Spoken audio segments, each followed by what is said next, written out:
Like I talked on average to sort of 10 to 15 real estate agents every single day. Some days many more, and no one out there is reporting any retraction in the market. They're all complaining that they don't have enough stock. So there's more demand than supply. So I can't see it retracting. And then if interest rates do reduce, as is predicted later in the year, I think that's only going to put more pressure on stock levels and probably force prices up even higher. Being a buyer's agent, it's a fairly new concept, and there are some, obviously have competitors in the market.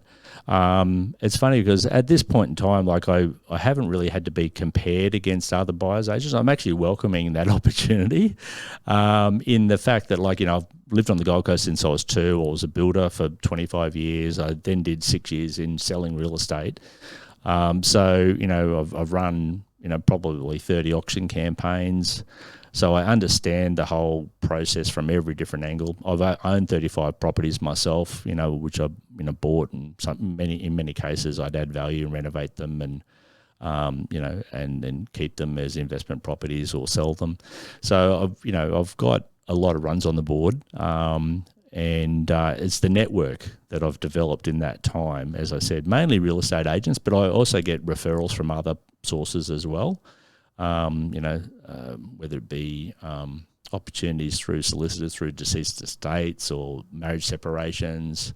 I quite often get asked to appraise property because I'm more independent in terms of providing like a valuation, if you like, or an appraisal of what I think a property would sell for.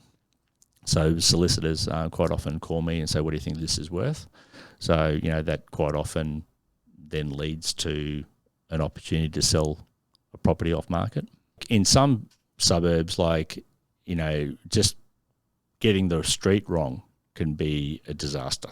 Like if you're comparing, 2 homes and they might only be 100 metres apart, but one's on a certain street, it can have a big bearing on the prices. And, like if you take a suburb like Broadbeach Waters, where you've got so many waterfront properties, but some are north facing, some are south facing, some are west facing, some are big blocks, some have wide frontages, and that's just the land, let alone the actual house that's on it.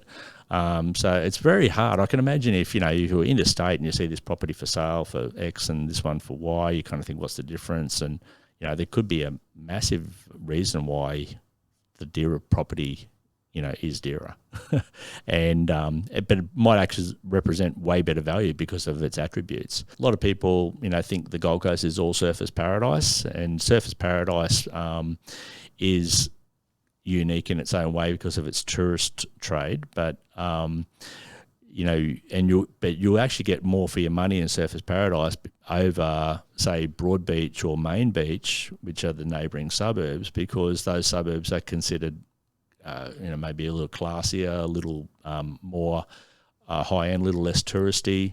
So they, if someone's comparing 2 properties, one in Broadbeach and one in Surface, well, they could be thinking they're buying the same quality of suburb, but they're not.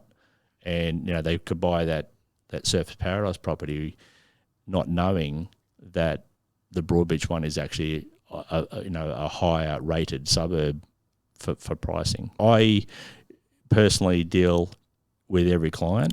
I've obviously got support people that help us with the research and searching for property. We are a good team. We're a small team, but I'm right across I'm the point of contact with every one of our clients.